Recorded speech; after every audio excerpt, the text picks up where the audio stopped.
Assalamualaikum warahmatullahi wabarakatuh.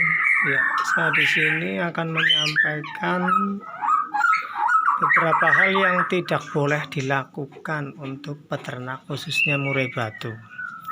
Nah, di sini beberapa menit ke depan kita akan bicara tentang atau sharing ya tentang hal yang tidak boleh dilakukan oleh peternak khususnya murai batu. Hal ini sangat penting ya teman-teman, karena kita sudah susah ternak, kemudian ternyata sudah mulai produk, tapi sesuatu yang terjadi itu kita nggak tahu ternyata berpengaruh kepada hasil tangkaran murai batu kita. Ya, poin pertama dalam peternak murai batu itu adalah kandang. Yang pertama itu adalah kandangnya. Untuk kandang ukurannya itu tergantung kepada lokasi yang ada. Namun ada beberapa hal yang tidak boleh dilakukan. Yang pertama adalah jeruji kawat ram.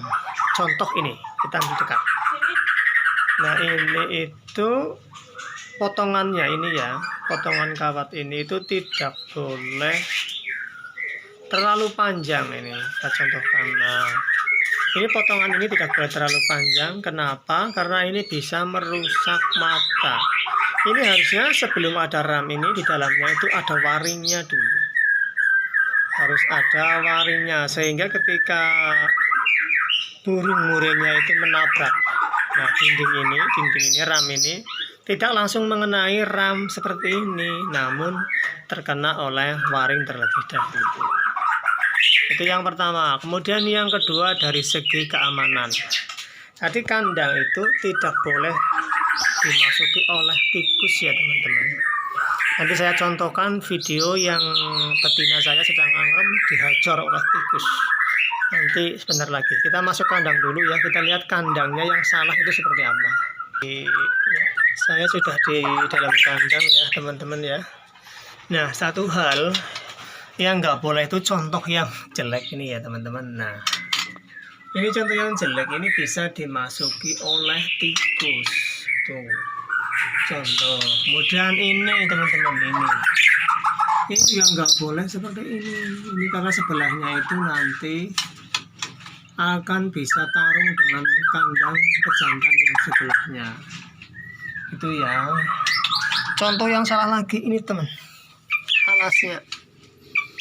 alasnya itu kalau kandang yang saya yang bagus itu nggak bisa dimasukkan tikus melalui alasnya, dijebol gitu. Contoh ini alasnya dia dijebol oleh tikus teman-teman. Nah, ini kemarin sempat kemasukan, cuma saya obat tikus saya teman-teman ya. Ini posisinya lagi anget.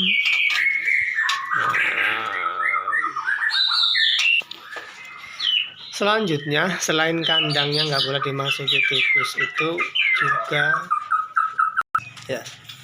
Selanjutnya adalah kenyamanan burung. Burung itu ini contohnya nggak baik ya teman-teman. Kandang saya itu untuk tempat lalu lintas, ini jalan ke sana, jalan keluarnya ke sana. Ini kadang-kadang tetangga juga lewat sini. Tapi kalau sudah terbiasa itu nggak masalah. Kalau sudah terbiasa nggak masalah, karena burung itu tergantung dengan kebiasaannya. Iya. Ya, nanti saya tunjukkan kandang yang bagus ya teman-teman ya, seperti apa. Yang bagus sih enggak, maksudnya aman untuk burung. Ya teman-teman, ini kandang yang sudah standar lah. Jadi ketika ada burung yang nabrak, ini karena udah ada waring di dalamnya, ini nggak akan merusak teman-teman. Ini nggak akan merusak posisi burung yang di dalam ketika nabrak seperti ini sudah dilindungi oleh waring ya. Ini saya pakai waring. Kalau pakai waring boleh, paranet juga boleh seperti di atas. Jadi kita menggunakan paranet tujuannya agar tidak terlalu panas. Nah, ini adalah waringnya. Ya, selanjutnya ini adalah contoh betina yang dibantai. Ini lagi angrem tapi dibantai oleh tikus. Alhamdulillah masih hidup teman-teman. Ini ekornya ambrol, kemudian matanya ini kayaknya merah sebelah. Nah itu teman-teman, ini dibantai karena tikus, karena sebabnya adalah kandangnya kurang aman dari tikus ini contoh yang nggak baik ya teman-teman ya. Kandang saya itu ada yang nggak baik itu, satu karena masih merobol dengan tikus.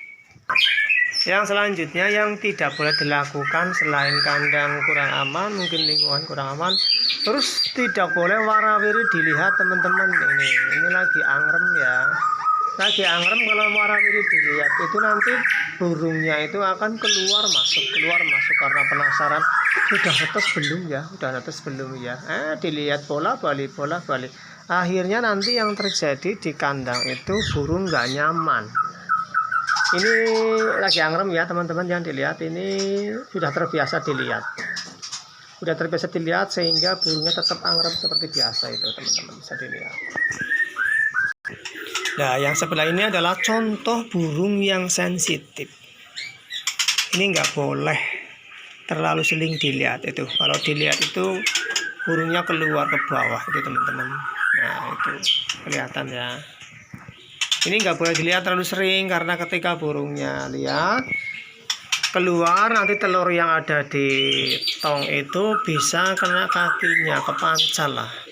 Kalau kepancal akhirnya terkena benturan, telurnya nggak bisa netes. Jadi kita susah udah menjodohkan, udah produk, nggak netes gara-gara sering ditiliki ya teman-teman.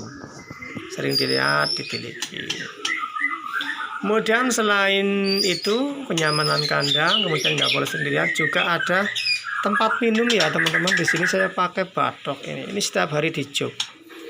Tujuan setiap hari di jog agar airnya selalu bersih, diganti. Ada yang menggunakan dari plastik ya, bahan dari plastik itu sebetulnya kurang menyerap kotoran air. Tapi saya pakai di sini adalah menggunakan batok. Ini menggunakan batok, sebelah juga menggunakan, nah ini teman-teman, tempat airnya menggunakan dari bahan tanah liat ya. Mungkin hanya itu dulu ya teman-teman yang bisa saya sampaikan. Sebetulnya masih banyak hal yang tidak boleh dilakukan oleh peternak murai batu, namun akan saya sampaikan lain hari dan lain kesempatan. Sekian dari saya. Apabila ada sesuatu yang bermanfaat bagi teman-teman, silakan like dan subscribe-nya. Nah, wassalamualaikum warahmatullahi wabarakatuh.